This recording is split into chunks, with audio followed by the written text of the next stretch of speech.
Hello, my crypto brothers and sisters. Welcome to another Money Monday live training. If you can hear me okay, if anybody's listening, if you can hear me, I'd love it if you put something in the comments to let me know. It looks like everything is working good. Video and audio looks like it is functioning. So here we go. For today's topic, I will discuss part 2 of how to pick quality cryptocurrencies using fundamental analysis, which is how to research project metrics. Now, as always, if you have a topic you want covered on one of our live trainings, just let me know in the comment section and I'll do my best to present that at some time in the near future. Okay, let's get started with today's topic. So today we're going over the second group of fundamental analysis factors, which revolves around the crypto project and the team behind it. We call it project metrics. From a high-level perspective, here are some of the metrics that we might research. Number 1 is the background of the team that developed the project. Number 2 is the white paper that explains the project. Number 3 is the utility of the project or the utility of its cryptocurrency. Number 4 are the competitors to the project. And number 5 is the tokenomic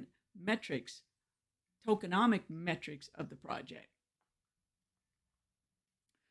Now the question is, where do we find all this information and what exactly do we look for? So let's go through the project metric list one at a time. Keep in mind when doing your research, you're looking for red flags. Too many red flags mean you might not want to invest in their token. Okay, the first metric to research is the development team. Here are some ideas for accomplishing this task. You can Google the names of the developers to find out what other projects they've worked on and find out whether they have a good track record. Do they appear to have the skills required to make the current project a success? Now, one of the ways you can tell whether they have the skills is, well, what kind of projects did they work on in the past? Were they similar to the ones that they're doing now, or is it completely different? You might look to see if they've been involved in any questionable projects or scams. Now, I've done research in the past on certain projects of interest to me, and when I figured out that some of the people involved with a project had been in the past involved with some sketchy projects, that was a clear red flag to me. So it is a good idea to check these things out. Another thing to look for is, what does the developer community look like if the project has no actual team? If they're decentralized, if it's a totally decentralized project like Bitcoin, for example, there may not be a specific team that you can go to a website and find, but you can go and find out who's working on the project. You can find out who's giving them public support by going to the GitHub. You can just Google GitHub, check on that project, and see how many contributors there are. And you can also check how much activities there has been on that project through the GitHub website. The next item on the project metrics list is the white paper. This metric is, I think, one of the most critical to consider. A white paper document that's created by the project developer should explain the technology behind the project and the purpose of the project. It should actually explain everything there is to know about the project. You want to go to the website of the project you're interested in and look for the white paper. Most projects will have a link to the white paper right on their homepage. Now, this document is supposed to be a technical document that explains the project's purpose, goals, the technology behind the project, the roadmap for achieving their goals, and the tokenomics of the project. And I'll go over the tokenomics a little bit later in the training. If the white paper is too fluffy, meaning that it sounds more like a sales or a marketing pitch, for me, that is a red flag. Often the white paper can be very technical. If that's the case, a good project will also have a summary of their white paper so that everyday people can understand what they're doing. Sometimes these white papers can be full of lots of high-level mathematics. And oftentimes those kinds of projects will be kind to us, and they'll generate sometimes they'll call it a blue paper or some other color, or they'll just say it's a summary, and they'll bypass all that technical mathematics and just give us what we need to know about the project. So those are very worthwhile reading, the ones that are more of an overview. The white paper, as I discussed above, should describe the utility of the project and the utility of the new crypto that it will create. And this is number 3 on the project metrics list, utility. So you want to ask yourself when you read when you're looking at the white paper and you find out about whether there's a crypto or not, you want to ask yourself, what is the use case for this project, and or what's the use case of their crypto? What problem are they trying to solve? Also ask yourself, what is the purpose of their cryptocurrency, as I just mentioned? Does it offer utility to the network, like gas for transaction fees, for example? On the Ethereum blockchain, the Ether token, ETH, is used for gas, so it definitely has a utility. Irrelevant tokens and a lack of a specified use case for the project are definite red flags. And when you're doing your research on the project metrics, you want to keep track, write it down somewhere, all the things that you're considering to be a red flag. Number 4 on the project metrics is to research its competitors. Once you have some experience researching projects, you'll no doubt notice that many of them are copycats. Sometimes the copycats do a better job of solving the underlying problem, and sometimes the founders are just trying to make quick money, make a quick buck by copying some other project. And this has happened, unfortunately, all too many times. Unfortunately, determining the founder's motivation isn't always an easy thing to do, which could lead to a rug pull scam. On the other hand, lots of competition might indicate a real problem needing to be solved. As investors, our job is to try and pick the winners and avoid the losers. Deciding who might be a winner means more due diligence is required. Doing some research on the project's competitors in which you are interested might save you from picking a loser. To find a project's competitors, just Google the project's name and the word competitors. For example, I just typed in before or while creating this training ahead of time, I typed in Ethereum competitors, and I actually got a list of all the blockchains that are competitors to Ethereum, like Solana and ADA, AVAX, the Avalanche blockchain, etc. So you can do the same thing. Number 5 on our list is on our project metrics list are tokenomic metrics. And I think this one requires the most time to talk about. Tokenomics can be kind of a big topic, and we're going to go over it fairly high level here.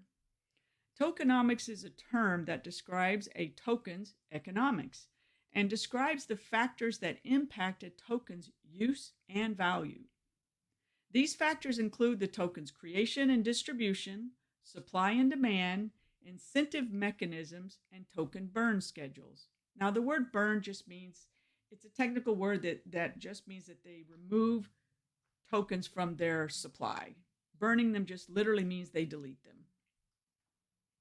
For crypto projects, well-designed tokenomics is critical to success. Therefore, assessing a project's tokenomics before participating is essential for crypto investors. And most white papers will explain the tokenomics of their project. If it doesn't, they may have the information in other documents other than the white paper, and you can look for those on their website. Now, I was looking up, when I was doing this training, I looked up a project that I'm interested in, and I found that on their website, I couldn't find a white paper anywhere.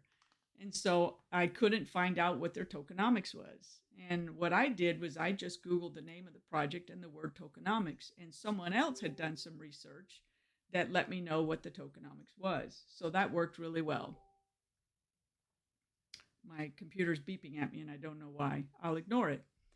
So here's a list of important factors to consider when looking at tokenomics, and I will discuss them at a fairly high level perspective. The first thing to consider is token supply. You want to understand how tokens are created and destroyed. And this will determine whether that token is inflationary or deflationary. And I think this is one of the very, very important aspects of the token to be aware of. Is it inflationary or deflationary? In other words, are more tokens being created over time than are being removed or burned? And there is a way to actually find out specifically what the inflation rate is. And I do go over that kind of information in my more advanced subscription services. So token supply, very important to know. And you should be able to find that in the white paper. This is why I say the white paper is so important to read. Even if you skip over the technical part that they might cover, they should have a section on tokenomics. And it's really important to know what that is. Number two on the tokenomics is, what is the token's utility? Now, there are basically two kinds of utility. There's a security token or a utility token. The security tokens are mainly used to raise money via investment contracts, and those tokens are subject to regulations. Utility tokens are used to make the blockchain function in a specific way. So they're often used for governance, for transaction fees, and for payment, like a medium of exchange. Those are fancy words, and you can think of it like this. On the Ethereum blockchain, the Ether token is used for transaction fees. So its utility is for gas. Bitcoin, it doesn't have much utility outside of being a payment crypto, a payment token. So we oftentimes talk of Bitcoin as just being a payment solution. And there's lots and lots of tokens that are used as governance tokens on platforms. I think that a lot of the DAO blockchains have a token that's used for governance. And sometimes these blockchains will have one of each. They'll have a security token and a utility token. So they can use one to raise money and one they use to make the blockchain function in a certain manner. So another question to think about is, how does the platform actually use their utility token? Now, I already mentioned there's governance, transaction fees, and payment processor or a payment exchange.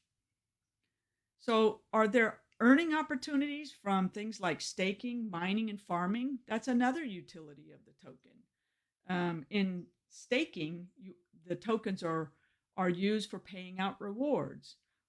On the Bitcoin blockchain, for example, the token is also used to pay miners.